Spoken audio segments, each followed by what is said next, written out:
BDSM mozaik szó első betűje a kötözést jelenti. Ez lehet egy lájtos megkötés is, akár egy nyakkendővel, de van ennek művészi szintje is, mint például a japán shibaru, ahol már professzionálisan kötöznek és tesznek mozdulatlanná, kiszolgáltatottá valakit. Gyakran felfüggesztett pozíciókban. Ennek a szexuális jelenségnek Japánban például hagyománya van, rituáléja, míg a nyugati társadalmakban ez sokkolja az embereket. Sokszor az erőszakhoz kötik. Miért izgatja a kötözés a nárcisztikust? Well, shibari, which is a part of kanbuki, is not exactly bondage. It uses ropes, like in Western bondage. But the emphasis is not on bondage. The emphasis is on aesthetic values. The human body is used as a sculpture. The ropes are very special and they have aesthetic value. It is a work of art. A work of art. And the aesthetic value in shibari, or more precisely kanbuki, the aesthetic value is critical. It's not so much violence, although some forms of kanbuki, some uses of shibari, which is the tying part, the shibari is the tying, they are damaging the body sometimes. You can damage the body, definitely. Neurologically, the nerves, you can damage some nerves and so. But that's absolutely not the main intention. Bondage, Western bondage, is about dominance. It has no aesthetic values that I'm aware of. It's about dominance. It's about power relationships, power matrices. It's about, in extreme cases, replacing one's will with someone else's will.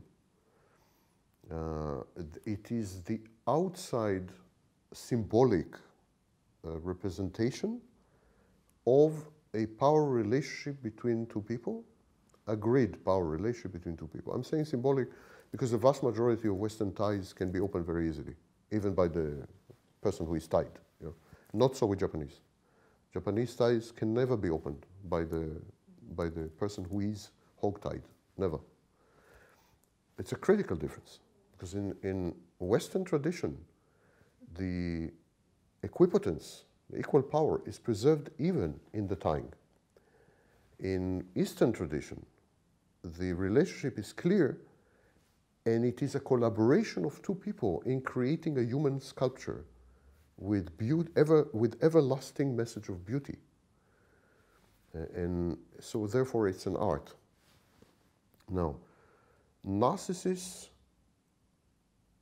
are going to misinterpret Japanese practices as forms of super extreme dominance, because the body is distorted and hung, and you know, and they're gonna love it because it looks like this is the real McCoy. This is torture. They're going to interpret it as torture, which would horrify Japanese. And so many narcissists practice these kind of things and couple it with actual violence, like nipple pinchers and drawing blood and vampirism. And so shibari took a very ugly,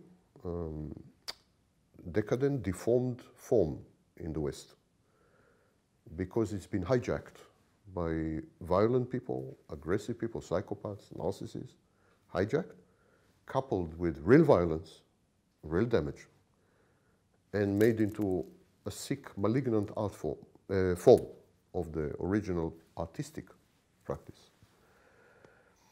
So narcissists therefore does not engage in bondage. As I said, bondage is consensual. Bondage is to please the partner as much as to please yourself. Usually, actually, mostly to please the partner. You're just an instrument. The dom is an instrument in this case. And of course, it's not an artwork like the Japanese. So what's left? What's left is, again, the rope. Narcissists don't engage in bonding. They engage in roping. They engage in hostage-taking. They engage in kidnapping. Kidnappers also tie your hands with a rope. Would you call that sexual? Sexual. It's not sexual. I mean, a mother can kiss her son and then she can kiss her lover. In both cases, it's a kiss.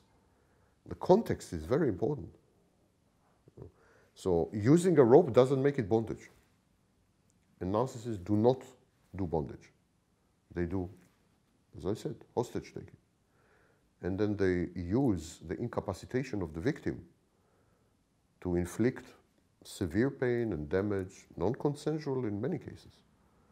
We have many, many stories, starting with Looking for Mr. Goodbar, which was a book and a movie about essentially this.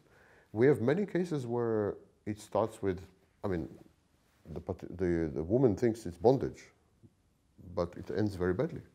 She ends up in the hospital and so on because the narcissist lost it and used the fact that she was bound to inflict severe damage on her. It's very dangerous, absolutely. All these practices in the hands of narcissists have become cancerous and are extremely dangerous. I would never dare to have BDSM session with narcissist or psychopath. Never. Ever.